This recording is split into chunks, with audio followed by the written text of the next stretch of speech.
Isa siya dun sa mga veteranong reporter, so nauna pa yun sa akin.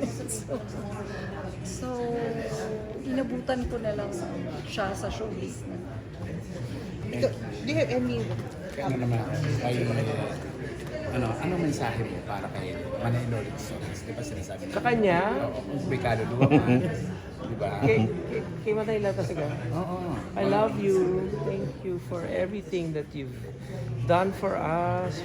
Sa lahat ng mga press con na pinuntahan nyo. Simulat sa pool. Suporta na napakabait yan sa amin sa aming mag-asawa. What are your fondest memories po kay Manay?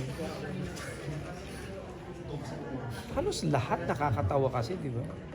So siya ang life of the press con. Kahit si Manay Lolit is kasi uso yung intriga. Parang kami hindi niya ginagano. Hindi niya kami ginagano. Hindi kayo intriga? Hindi. Kasi kahit sa amin yung iso. Tsaka ano siya, basta lagi niloloko si Junardo. Kasi dati yung pag hindi si Jun yung ano ba tawag doon? Yung may handle ng Oo, minsan si June. So lagi niya niloloko. Ang datong, di ba lagi ganun? She's a character and she will be missed. Ikaw, Mr. Lee, may naalala kong fondest memory yun. Naalala ko lang yung Eminem. Alam mo yung Eminem, sa Star Talk ba yun? Oo, tinulak May niya. nag-guest na Mascot. mascot na Eminem.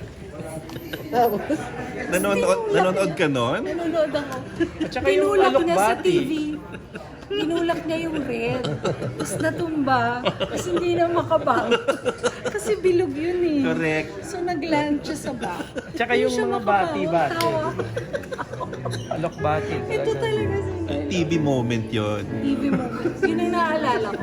I'm sorry. Celebrity kasi siya. you just came from Japan na nag-vacation. Well, ngayon, asa. Yes, Japan, Australia. Yes. Pagod. Okay, sige. Okay. Okay na. Masaya siya. Banding yan siya. Darling. Yeah. Okay, 1, 2. One more, 1,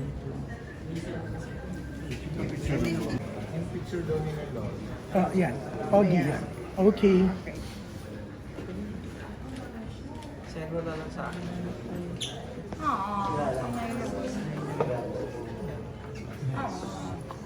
At least alam natin may isang matuto. Si Red M.